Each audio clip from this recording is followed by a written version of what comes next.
Assalamualaikum warahmatullahi wabarakatuh. Perkenalkan, nama saya Yudi Adi Karso, tim 240-301-09035, kelas angka 66. Saat ini saya akan memaparkan tentang eh, untuk kelas akuntansi keuangan lanjutan 1.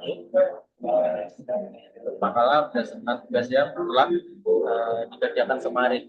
Untuk materi yang saya pilih yaitu konsep utang perusahaan. Untuk bab satunya, pendahuluannya mulai dengan latar belakang, yaitu dalam dunia usaha, perusahaan seringkali menjalin hubungan keuangan dengan entitas lain dalam satu grup usaha atau afiliasi, baik berupa pinjaman modal, pengalihan aset, maupun transaksi keuangan lainnya.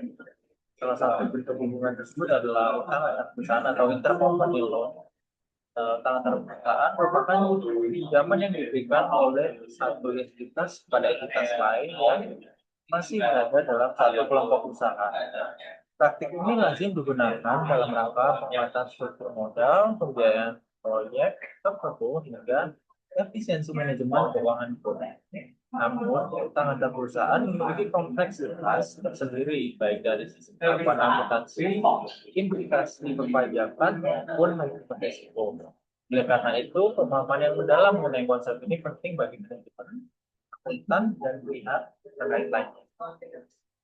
Untuk bab satu ini rumusan masalah yang pertama yaitu apa yang dimaksud dengan perusahaan. Yang kedua yaitu apa tujuan dan manfaat dari utang antar perusahaan. Ketiga, apa risiko dan tantangan yang timbul dari praktek utang antar perusahaan. Yang keempat yaitu bagaimana perlakuan akuntansi terhadap utang antar perusahaan.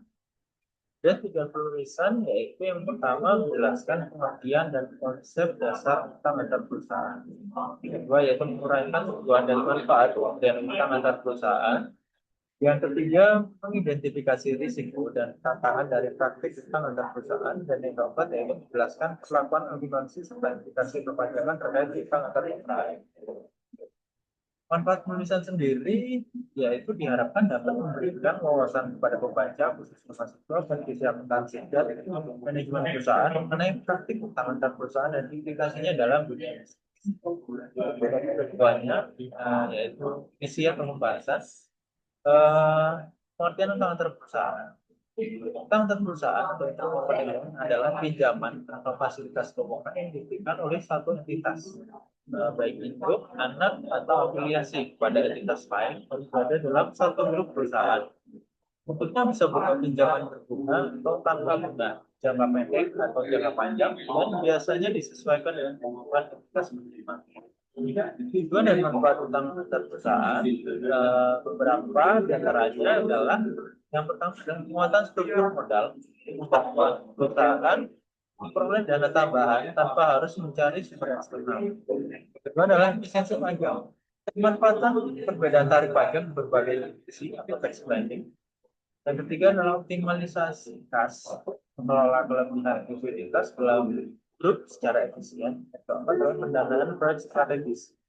Ya, juga mendukung pembiayaan proyek jangka panjang agar investasi yang tidak dapat didanai sendiri oleh entitas seperti itu. Kemudian risiko dan tantangan utang dan perusahaan.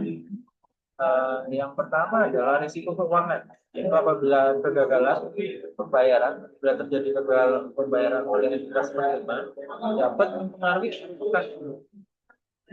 Ya, yang kedua adalah risiko transparansi, yaitu potensi masalah pajakan jika penetapan bunga tidak sesuai sebuah cara.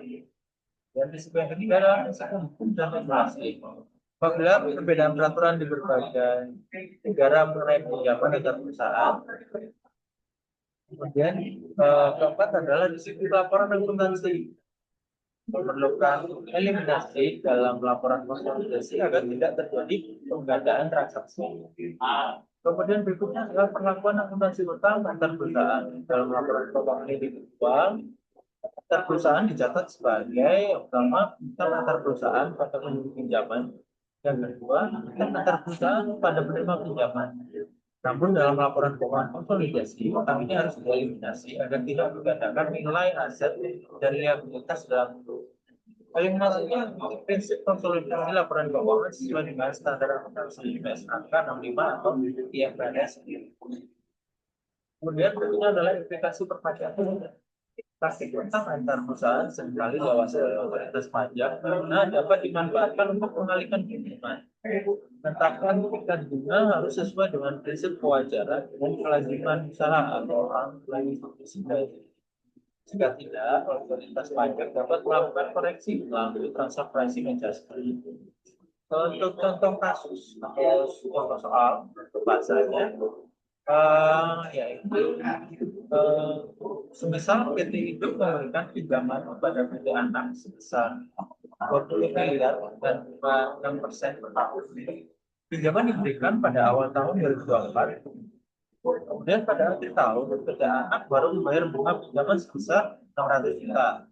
Kemudian yang dicari di sini adalah hal untuk PT Induk dan PT Anak serta eliminasi pada laporan keuangan konsolidasi. Untuk pembahasannya yaitu yang pertama jurnal PT Induk atau pemberi pinjaman. Saat pemberian pinjaman yang didebut adalah piutang dan perusahaan 20 miliar. Kemudian dikreditkan adalah kas besar 20 miliar. Kemudian saat pengakuan bunga yang didebut adalah piutang bunga sebesar 1,2 miliar dan yang kredit adalah pendapatan bunga sebesar 1,2 miliar. Kemudian saat pembayaran bunga yang disebut adalah kas besar 600 juta dan yang dikredit adalah piutang usaha, piutang bunga sebesar 600 juta. Kemudian jurnal di PT Anak atau penerima pinjaman. Saat penerima pinjaman yang disebut adalah kas sebesar 20 miliar, kemudian yang kredit adalah utang antar perusahaan. Kemudian saat pengakuan beban bunga yang didebut adalah beban bunga sebesar 1,2 miliar, yang kredit adalah utang bunga 1,2 miliar juga. Kemudian saat pembayaran bunga yang didebut adalah utang bunga sebesar 600 juta dan yang dikreditkan adalah kas sebesar 600 juta. Kemudian tentang eliminasi pada konsolidasi. Yang pertama, eliminasi saldo pokok pinjaman itu adalah utang pada PT sebesar 20 miliar. Kemudian yang dikreditkan adalah utang pada PT Anak sebesar 20 miliar. Kemudian eliminasi pendapatan dan beban bunga. Ini karena merupakan transaksi internal. Yang didebut adalah pendapatan bunga sebesar 1,2 miliar. Dan yang dikreditkan adalah beban bunga sebesar 1,2 miliar. Dan eliminasi saldo utang dan utang bunga yang didebut adalah utang bunga sebesar 600 juta dan yang dikreditkan adalah utang bunga sebesar 600 juta. Jadi kesimpulan utang antar perusahaan merupakan salah satu instrumen penting dalam menyusun perusahaan. Kaki ini memberikan banyak manfaat seperti optimalisasi kas, penguatan modal dan pendanaan strategis. Namun beberapanya tidak lepas dari risiko seperti risiko keuangan, pajakan dan laporan akuntansi. Oleh karena itu perusahaan perlu menerapkan prinsip kehati-hatian, mengikuti regulasi perpajakan, kemudian memastikan pencatatan sesuai standar akuntansi agar tidak menimbulkan masalah di kemudian hari. Kemudian saran bagi perusahaan yaitu yang pertama membuat perjanjian pinjaman yang jelas dan sesuai regulasi untuk perusahaan induk maupun perusahaan anak. Kemudian melakukan penetapan sesuai prinsip kewajaran. Yang ketiga, menyusun laporan keuangan dengan eliminasi yang tepat pada laporan konsolidasi. Kemudian melakukan kajian risiko sebelum memberikan atau menerima utang antar perusahaan.